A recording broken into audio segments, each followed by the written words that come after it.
Hi, welcome to In a Pickle Knitting and Somebody Loves You. Today is Friday, March 27th, 2020. Today I have for you a craft, which is a sewing project, as well as a children's literature book, and both are bunny related. So let's get started. My project today is a pair of pajama pants that were sewn from a bunny printed fabric. So this is the fabric. It has pinkish color butterflies and some gray and white bunnies in different poses throughout. It's an all over print, and this is 100% cotton print. It is a Riley Blake Designs, and it's called Novelty of the Month by the RBD Designers. It's a 2019 print. So this is in a underall pink. So I think there may have been other colors that could have been the background color. So that's what I should have said, the background color. What I used for a pattern comes from the National Sewing Circle, and it is a free pajama pants pattern, and I'd highly recommend it because the directions are very clear. They provide you, it's evening, so I'm not going to get good lighting here, but there are step-by-step photographs. I'm just not going to be able to get a good picture, but each step is photographed. I did make some changes to the pattern, but additionally, why I would recommend it, I would recommend this as a very first sewing project for someone, because the way I made it, it's two pattern pieces, a front that you cut through 2 layers and a back that you cut through 2 layers. You fold down for an elastic casing, and the way I did it, I just did rolled up, folded over twice, pressed, and sewn down hem. However, the pattern itself has a contrasting cuff. I did not do that because I didn't have anything that really contrasted with this very well and looked nice. If I had, I might have tried that. But I think on pajama pants, I don't really need a cuff. But that, of course, is personal preference. What I meant to do and forgot to do was to add some pockets. I wanted to add some seamed pockets where, the side pockets, because I appreciate that in my pajamas. But I did forget to do that. I forgot to do the little modification along the seam line that you need to do so that you can have a nice fold in at the pocket. But I do have enough fabric to perhaps put a patch pocket on the back, which I might do. When making pajama pants, something that, or any kind of slacks that are pull-on with an elastic waist, in what is the back of the garment, I like to sew a little piece of ribbon when I finish up the casing, because it lets you know that's the back. And sometimes, it can be tricky when you're trying to put something on to know what's the front, what's the back, and homemade things won't have a manufacturer's label. So I like doing that, and that's nothing I invented, but it's just, if you haven't ever thought of doing that, that's a handy tip, I think, for making it user-friendly to have this just a little piece of ribbon. The other thing I do is I always do a top stitch row when I do this casing, because I think it helps the elastic look better if you have that top stitching along there. So you just have to make allowance for that into how far you fold over to do your sewing. The other tip that I have for elastic waist garments is that, at least in one place, but I prefer 2, is that once the elastic is in and you're done, you've closed up that bottom of the casing, stretch them out so that the elastic is evenly stretched around and all the little gathers are even. And then to sew through, and I do it on the seam line, right through the elastic.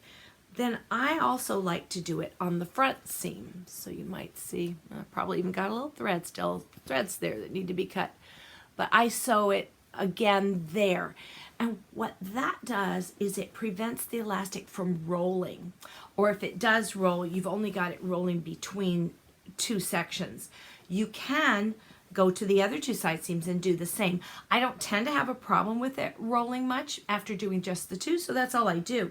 But it certainly could be done in 4 places as well, especially if your casing might be a little bit looser than your elastic, like a bigger casing than you needed.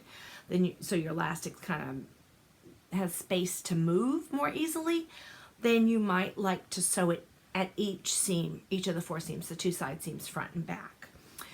What I also liked about this pattern was I really didn't download it for the directions so much as for the pattern pieces.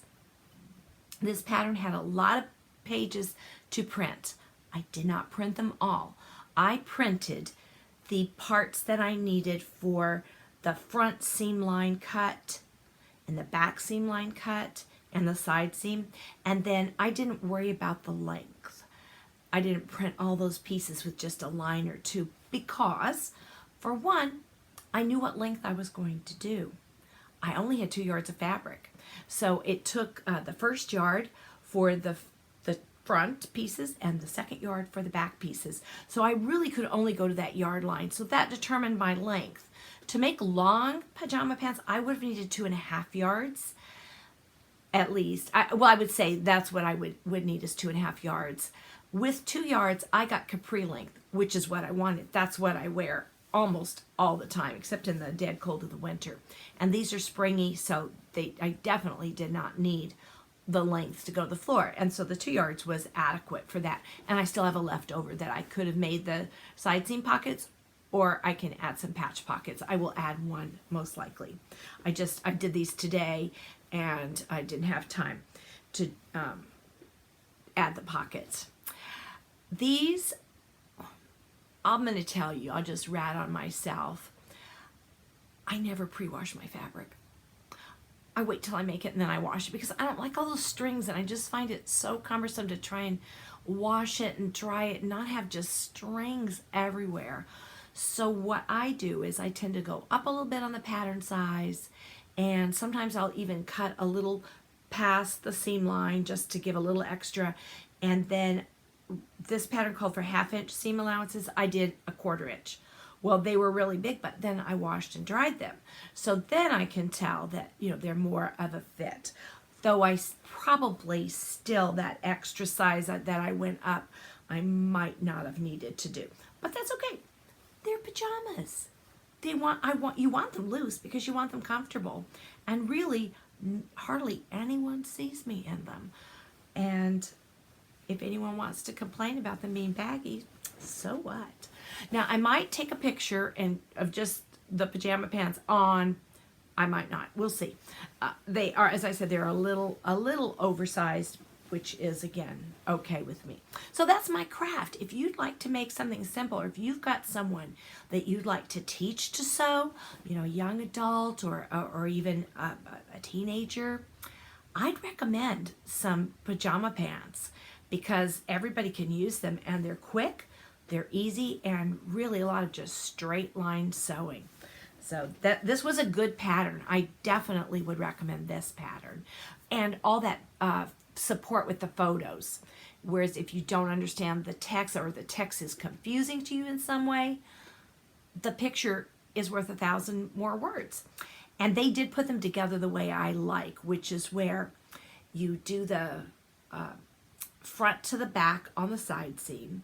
You do the front to the back on the inner leg seam on both legs, and then you turn one inside out and shove it down inside the other, so you've got a U to sew. And I find that so much easier.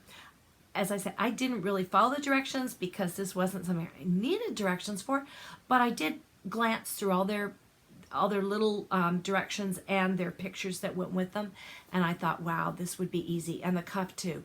The cuff would add an extra pattern piece, but it's really just straight sewing. So I think that this is very manageable if you're looking for somebody to have an easy project, or if you are looking for an easy project.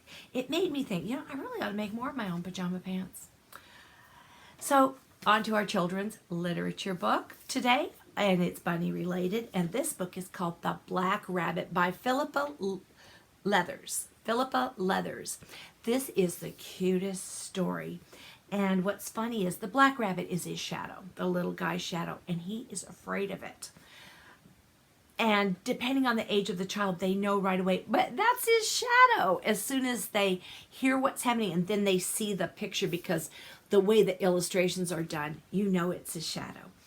And so that's fun all the way through. Well, he is really afraid of this. He doesn't know, why are you following me everywhere? Go away. And he's scaring him to death. He thinks he gets away, and he doesn't get away. Then he goes into the deep, dark woods. And of course, there's no shadow because it's so dark there. There's no sun shining through. So this is a good place that you can ask, why doesn't he see a shadow? And if they say because the sun's not shining in there, hey, score. In the deep dark woods, though, there's somebody else to be afraid of, and the ending is very satisfying, and I think you'll really enjoy this story, The Black Rabbit. I know it was a favorite amongst students at school, and also my grandson really likes it, so there's some praise. I would say pre-K through second grade, first or second, depending on the child, but it is a really cute story. So that is our literature book for today and our craft for today. I'm coming to you very late today. It was a heck of a day. I won't go into details. I probably don't have any pictures because I'm not really sure I got my camera out today. While we did do things that I should have captured on film, I didn't. Don't forget, if you're interested in these mini skeins, 12 mini skeins at around 10 grams each, I will be doing a random comment generator from episode 4. So if you're interested in this, go back to episode 4 and just leave a comment. It doesn't have to say anything. Hi, I want the yarn, whatever. It's just getting your name in there so that I can do the drawing from everybody who's interested. And this is episode 6. So that would be episode 4. Go back to that one. I hope I had those numbers right. I know the 4 is right. Whether or not the 6 is right, not a clue. It's the end of the day. I'm filming in dark, so that's why I have to have overhead light on. So I know that the light is, again, a little weird. Was there anything else I wanted to tell you about the craft? I don't think so. I hope you had a great day. It's the weekend. That might not make much difference for a lot of people right now. Doesn't usually make a whole lot of difference for me because, of course, I'm retired.